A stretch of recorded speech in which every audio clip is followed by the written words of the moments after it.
Greetings, my name is Jessica and Dominic and my student ID is 12201040414 and I will be presenting about the introduction of particulate matter. So here's a brief rundown on what is exactly particulate matter. Well, it is a complex mixture of solid and liquid particles hanging in the air and is present all around us whether you are aware of it or not. What are the risks of PM? Many regions of the world are concerned about these particles because they can have a major negative influence on human health, the environment, and living organisms. What are the characteristics? Well, they can range up from a few hundred micrometers to a fraction of a micrometer, and cannot be seen by the naked eye since they are very tiny. What are the sources of PM? Several sources contribute to the polluted particulate matter, and just to name a few, it can come from fossil fuels, agricultural wildfires, industrial activities, urban development, and transportation. However, there are also some natural sources of particulate matter, such as dust storms and volcanic eruptions, which depends on the severity and frequency of these events, and can vary widely depending on the location and time of year. Next, type of health effects on humans. Let's not forget to mention what effects of particulate matter pollution will do to human health, as it can cause respiratory and heart-related problems, because they can penetrate deep into the lungs and even enter the bloodstream. Keep in mind that long-term exposure to particulate matter can also lead to chronic inflammations of the airways, therefore increasing the risk of asthma attacks and reducing lung functions, which would usually lead to death most of the time. Hi, my name is MCVIARRY and I am from class DMOSH 6B and my student ID is 122010390 and now I will present about the case study of our assignment. Okay, this case study is about the case study that we picked is about the Great Britain smoke that happened in December 1952. So like in December 1952, London experienced the Great Smoke, a catastrophic air pollution event. It resulted from the specific weather condition and elevated levels of air pollution, primarily from the coal burning and industrial activity. A high-pressure system created temperature inversions, trapping pollutants near the ground and preventing their dispersion. This led to a rapid increase in particulate matter and the sulfur dioxide levels, causing the formation of a thick smoke and a toxic fog. The smoke reduced the visibility of a hospital with cases such as the respiratory distress, and tragically, it ended so many lives. That's all from me. Thank you. Greetings to Ms. Hazika. Today I will be presenting about the road of toxicant exposure. Before we start, I would like to introduce my name first. My name is ELTONY FRALEN and my student ID is 122010390.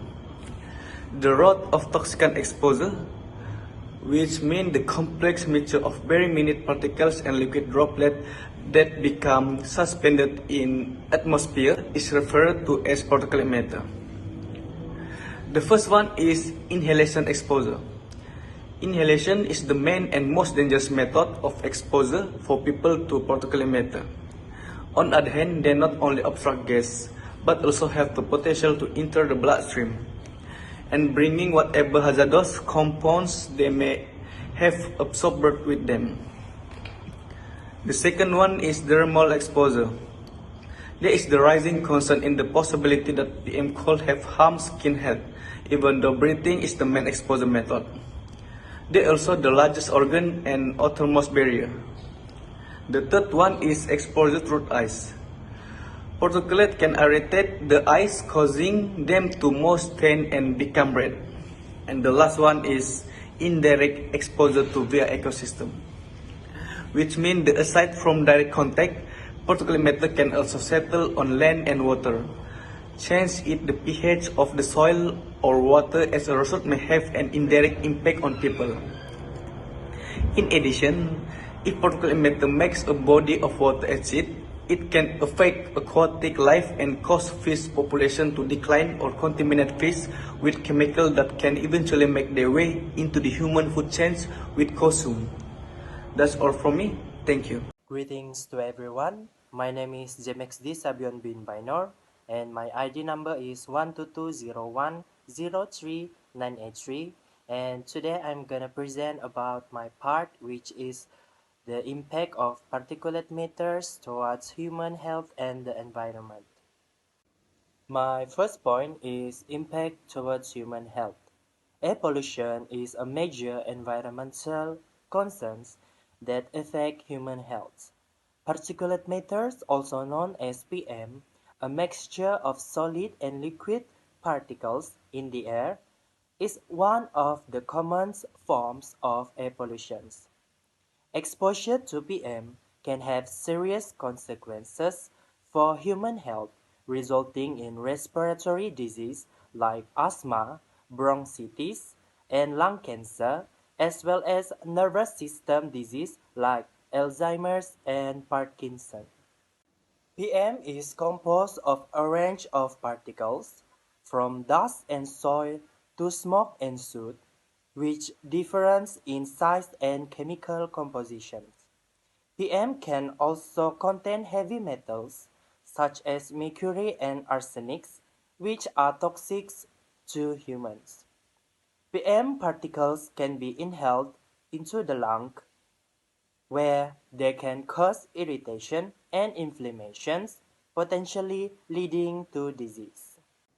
The small PM particles, which is PM 2.5 and below, can penetrate deep into the lungs and enter the bloodstreams. This particle can cause severe damage to the lungs, heart, and brain, leading to respiratory disease as well as damage the nervous system. Exposure to PM also can exacerbate existing health issues or conditions such as asthma and chronic obstructive pulmonary disease, also known as COPD. PM particles can irritate the respiratory tract and aggravate symptoms, leading to difficulty breathing, coughing, and shortness of breath.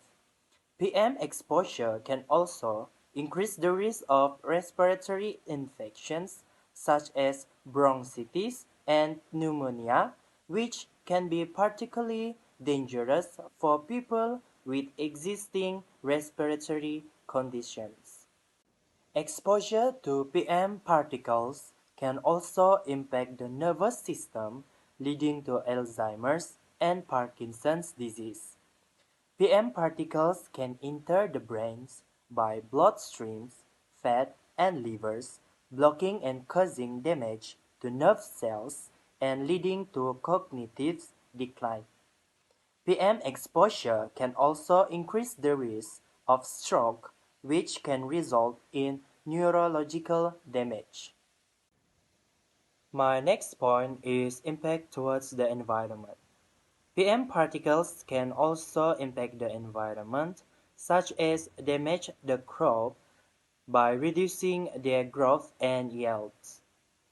PM particles can accumulate on leaves, blocking energy from sunlight and reducing photosynthesis.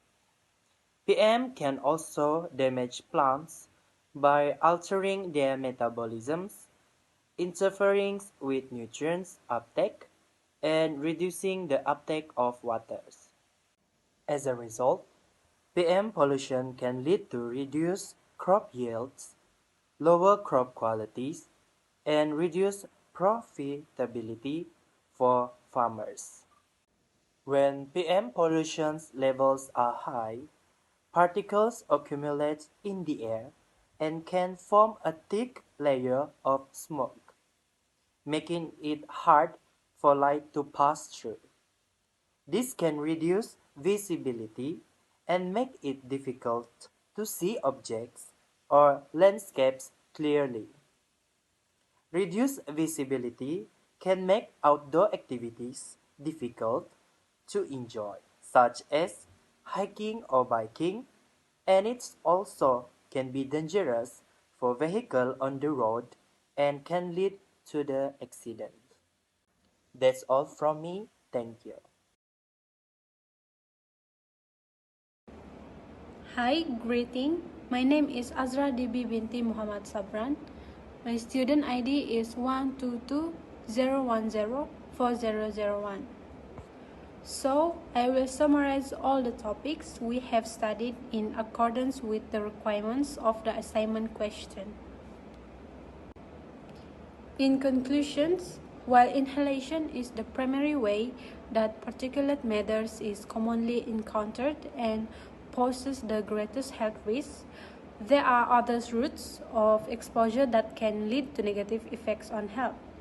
These include direct contact with the skin, ingestion of the particulate matters, contact with the eyes, and exposure through ecosystem.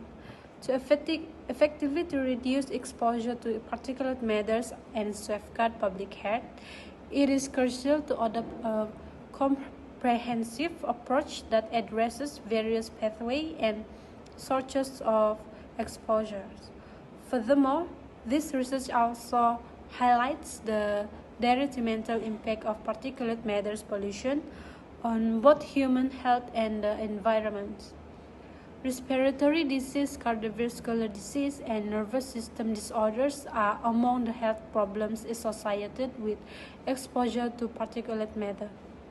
In addition to oxidative stress, particles have the potential to induce vascular damage and rise blood viscosity, which in turn increases the risk of heart disease and stroke.